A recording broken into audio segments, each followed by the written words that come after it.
সরকারি মহিলা মার্কেটগুলো দীর্ঘ 7 থেকে 8 বছর ধরে পরিত্যক্ত অবস্থায় পড়ে রয়েছে। দিনাজপুরের ফুলবাড়ী উপজেলা আটপুকুর হাটে মহিলা মার্কেটের চিত্র বিস্তারিত থাকছে ফুল ভিডিওতে। এখন অনিয়মটা কি আছে? অনিয়ম আছে, ব্যবসা হচ্ছে না। এটা তো ব্যবসা করার জন্য সরকার দিছে। যদি ব্যবসা না হয় তাহলে পড়ে থাকুন লাভ আছে? যাদেরকে দিচ্ছে তাদেরকে নিয়ে অন্য জনকে দিবে, তারা ব্যবসা করে খাবে যারা পারবে। কিন্তু যারা নিয়েছে তার কি ভাড়া দিয়েছে?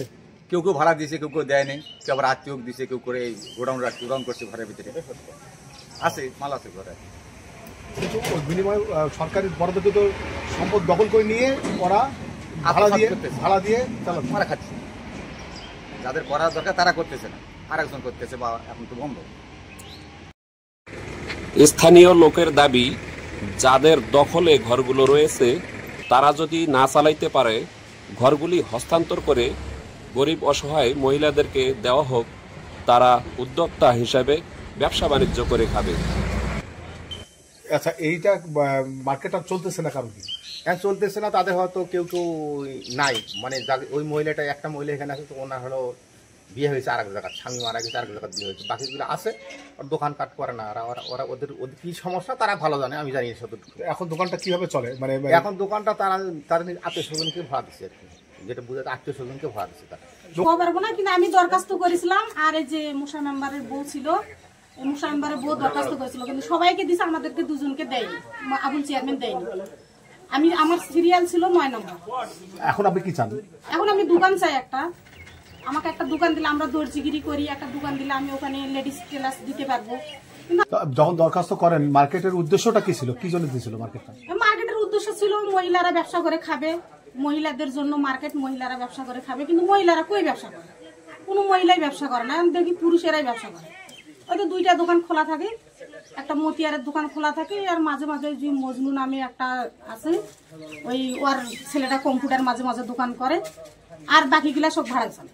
হ্যাঁ, মার্কেটটা ক্লিয়ার করুক। এখানে যদি একটা ক্লিয়ার মার্কেট থাকে, আমাদেরও বাজারে একটা সৌন্দর্য বাড়বে, বা আমাদের একটা দোকানের সামনে একটা মার্কেট খোলা থাকলে একটা জায়গার একটা মানটাও বেড়ে যাবে। কিন্তু মার্কেটটা তো খোলা থাকে না। তারপর আমরা বলে কি ওদেরকে না দিয়ে কাগজের পরিবর্তন চেঞ্জ করে দেয়, তারা যারা করতে পারবে তারা করবে, কিন্তু ওরা চেঞ্জও করে না।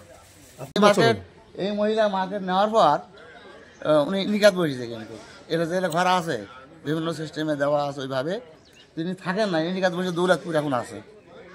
এই ঘর করবার কয়েক বছর হয়ে গেল, মনে করেন বেশ।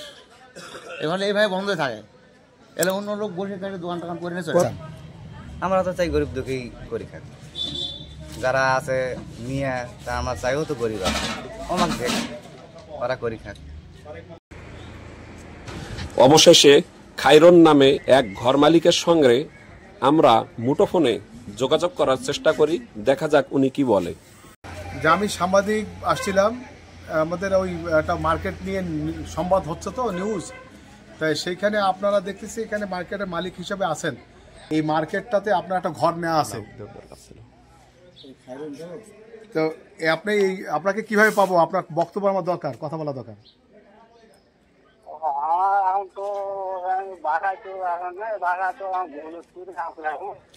দৌলতপুরে? তা আপনার বাসা দৌলতপুরে, আর আপনি নিয়েছেন, মানে আপনি ঘর নিয়েছেন হলো কাজীহালে।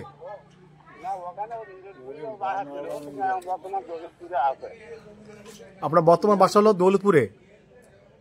এখন এই ঘরটা কি করতেছেন আপনি? এটা তো চালান না, এখন কি করবেন?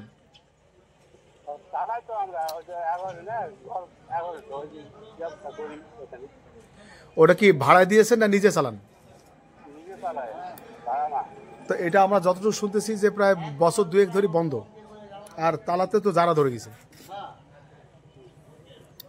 তো আপনি আসলে ওই দৌলতপুরে এখন বাসা?